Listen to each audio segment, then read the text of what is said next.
बिस्मिल्लाहिर्रहमानिर्रहीम। Welcome to table treats. मेरे तमाम देखने वालों और सुनने वालों को मेरी तरफ़ से अस्सलामु अलैकुम। मैं बिल्कुल खैरियत से हूँ। उम्मीद करती हूँ कि आप सब लोग भी अल्लाह पाक की रहमत से बिल्कुल खैर वाफियत से होंगे।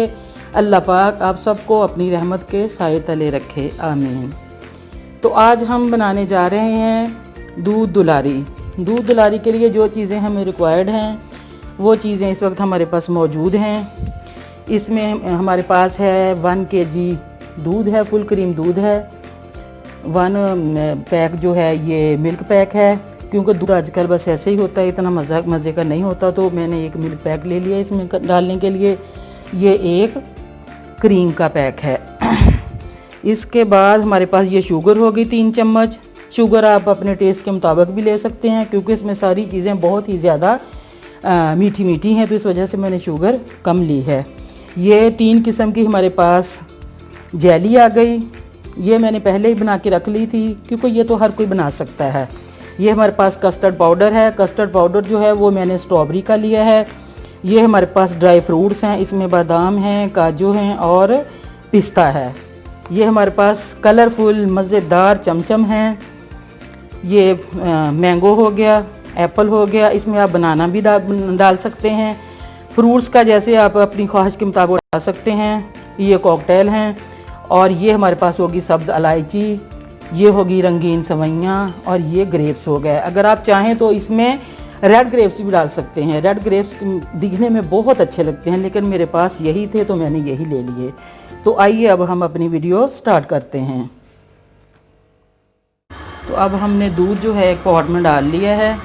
दूध गर्म हो रहा है, इसकी फ्लेम ऑन कर दी है। अब हम इसमें इलायची डाल देंगे। दूध गर्म होने तक इसका इंतज़ार करते हैं, फिर इसमें हम सवैयाँ ऐड करेंगे। हमारा पकने लग गया है और मैंने इसमें मिल्क पैक भी ऐड कर दिया था। ये देखें दूध अच्छी तरह पक रहा है। अब हम इसमें शुगर में मिला देते हैं और अब हम इसमें सवैयाँ भी डाल देंगे।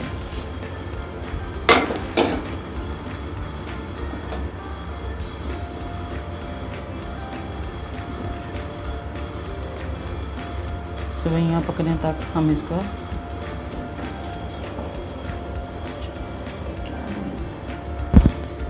अब देखें सवैयाँ हमारी अच्छी तरह पक चुकी हैं, यानी ये गल गई हैं। अब हम इसमें कस्टर्ड पाउडर मिक्स करते हैं। इसका मैंने थोड़ा सा दूध डाल के मिक्सचर बना लिया है।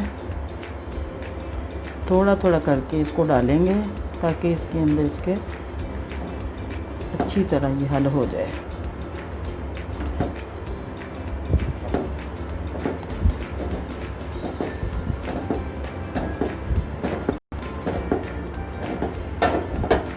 अब इसको थोड़ी देर हम पकाते रहेंगे।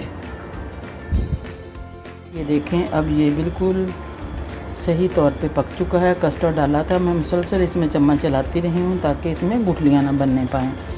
ये बिल्कुल अब सही, यानी कि जितना हमें थिक चाहिए ये उस पोजीशन में आ गया है। अब हम इसमें क्रीम ऐड कर देते हैं। इसमें कुछ लोग तो ये खोया यानी कि मावा भी डालते हैं, मतलब कि अपनी चॉइस के मुताबिक चीज़ें डाल लेते हैं, लेकिन मैंने ये खोया मावा वगैरह नहीं डाला। मैंने क्रीम का भी सिर्फ एक ही पैक डाला है, क्योंकि फिर बहुत ज़्यादा हैवी हो जाता है। फिर इतना हैवी खा के हज़म कैसे करना है। तो अब ये बन गया। अब हम इसको ठंडा होने के लिए रख देंगे। इसको रूम टेम्परेचर पे ठंडा करेंगे जब तक हम बाकी फ्रूट्स वगैरह अपने रेडी कर लेते हैं, काट लेते हैं। अब ये देखें हमारी सवैयाँ बिल्कुल रेडी हो चुकी हैं और इनको मैंने रूम टेम्परेचर पे ठंडा कर लिया है।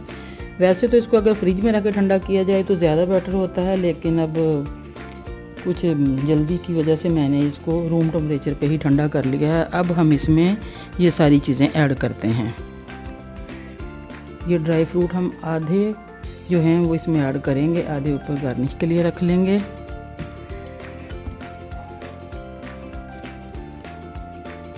ये अब हम चमचम इसमें डाल लिए। ये कॉकटेल जो है ये इसको सिरप समेत डालेंगे, इससे इसका टेस्ट बहुत अच्छा आता है।